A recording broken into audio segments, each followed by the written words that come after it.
అబ్బబ్బబ్బబ్బా హైడ్రా ఏం పని చేసింది. హైదరాబాద్లో పడ్డ షిన్కు పడ్డట్టే హైదరాబాద్ చేసిన చెరువులకు చేరేటట్టు మస్తు చేసిందని చెప్పుకున్నాం కదా. ఒక్కల ఇంట్లకు నీళ్లు రాలేదు, సరుకులు సామాన్లు తడవలేదు. హైడ్రా చేసిన పనికి మస్తు సంబరంగా ఉన్నారని చెప్పుకున్నాం కదా. హగో అచ్చం హైడ్రా చేసినట్టే హైదరాబాద్ మేయర్ పని చేస్తున్నది. పబ్లిక్ బాధలు తీర్చడానికి మస్తు కష్టపడుతున్నది.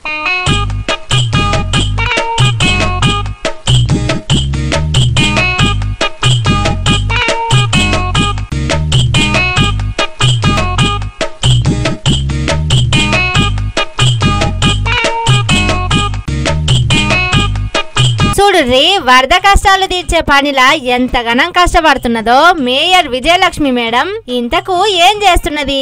ఏదో ఫ్లెక్సీ చూపించుకుంటా విజయలక్ష్మి మేడం కష్టపడుతున్నదని డౌట్ అనుమానం వచ్చిందా? జర్రంత మంచిగా చూస్తే సమజైతది. హైదరాబాద్ పట్టణంలో ఉన్న జూబ్లీ హిల్స్ ఏరియాలో ఓ బ్యూటీ పార్లర్ ఓపెనింగ్ కు విజయలక్ష్మి మేడం వచ్చింది. మేడంతో పాటు కొందరు సెలబ్రిటీలు వచ్చిండ్రు కాబట్టి కండలు తిరిగిన బ్యూటీ పార్లర్ ముందు బూస్టర్లు ఉన్నారు. అంటే చూడుర్రి ఎట్లా కష్టపడుతున్నదో mayor Vijayalakshmi madam. Beauty parlour opening కు పోతే వరదలు బంద్ అయితాయి, ఇండ్లకు నీళ్లు రావు, సరుకులు సామాన్లు మునిగిపోవు, పొంగిపోర్లే నాలాలు బంద్ అయితాయి. అందుకే బ్యూటీ పార్లర్ ఒక్కటే దానికి పరిష్కారం కాబట్టి దాని రిబ్బన్ కటింగ్ కు పోయింది. పట్నంలో ఎన్ని ఎక్కువ బ్యూటీ పార్లర్లు ఉంటే అంత వరదలు కంట్రోల్ అయితాయి అన్నట్టు చేసింది. మరి లేకుంటేంది?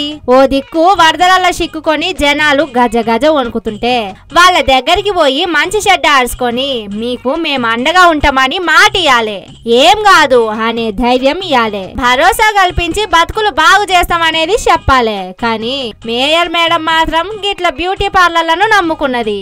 అవే వర్షాల నుంచి వరదల నుంచి హైదరాబాద్ పట్టణాన్ని రక్షిస్తే అన్నట్టు చేస్తున్నది. ఏందో ఏమో పోన్రి.